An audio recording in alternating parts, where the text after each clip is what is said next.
What's in there? That's just the Swiss Meringue Buttercream, and we're getting the air bubbles out. See, I whipped it first, and it's fine to have all those air bubbles in there, but I don't want them for my outer frosting. So you mix it on low? Yep. And that takes the air bubbles out? Yep. Okay, I'm gonna cut this cardboard down to size. Usually want some pretty heavy duty scissors to do this with. I like these kind to do this with. What are, those are, let's take a quick Fisker? look. Fiskers. Yeah, Fiskers. Okay. They're not like they're more like a pruner, like a garden pruner than they are a scissor, but I like them.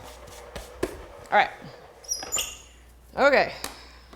So we have smooth awesomeness now. Smooth awesomeness.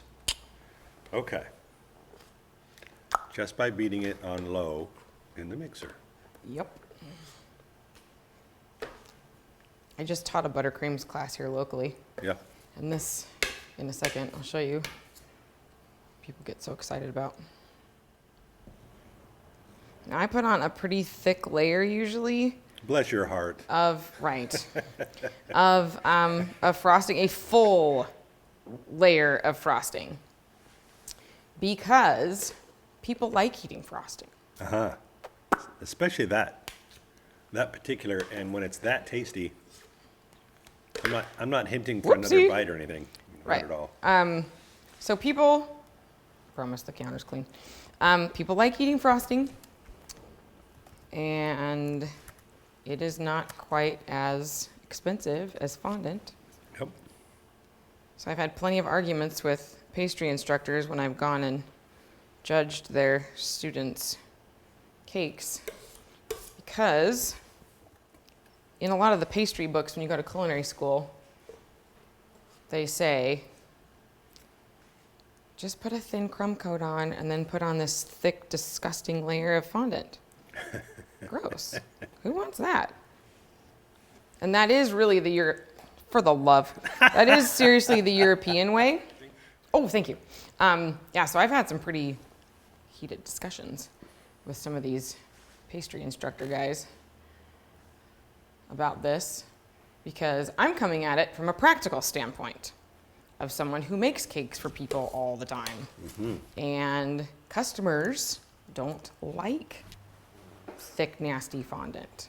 Yeah. In fact, when people come in and they're like, oh, I don't want fondant, I go, please hold. And then I give them a taste of my fondant that I buy. And then they go, oh, that tastes like the inside of an Oreo cookie. Yes, it does. So I'm like, oh, okay, I want fondant. Mm-hmm. Yes, you do. Just not the stuff. Most people have only had the stuff they get in a craft store. Ugh. And it's nasty. It's a shame. It's foul. All right, now, here's an awesome trick. Bench scraper. This is why, folks, I use prep board. See this? Bench scraper and a prep board. Bench scraper. Just make sure it stays flat on the prep board. Ah. Then I can see Look at that. where I need a little more up top to make it even. Now, granted, this is a log. Yeah. It's a log basket with a galvanized handle. So it doesn't need to be perfect, and you'll see when we get to the modeling chocolate part. Yeah. I'm not going to bother with making it perfect because it doesn't need to be. In fact, it kind of needs to not be. I really like realism. Even though we've got like a cartoon rabbit going on in here, I like my realism. It's a real cartoon rabbit. Right. Okay, we're going to smooth out this. Right. Now, I scrape this stuff off in a different bowl because I don't want crumbs going into my fresh stuff, right? Right. Right. Think that through. All right. Then I have a paint trimmer. A paint trimmer? Yep. If we can show that to the camera, that would be great. See how perfect that is? I do have a few crumbs in there, but because we're covering it, I'm not going to worry about it. Yeah. Let's take a look at the paint trimmer. Just want a quick look. Hold Very on a second. thin aluminum. And there we go. It's awesome. Excellent. Paint trimmer and buttercream smoother. Yep. There we go. Telling you, there's amazing hardware applications in here. Yeah. I have so much fun going to Home Depot. Oh, I could use that. Oh, I could use that.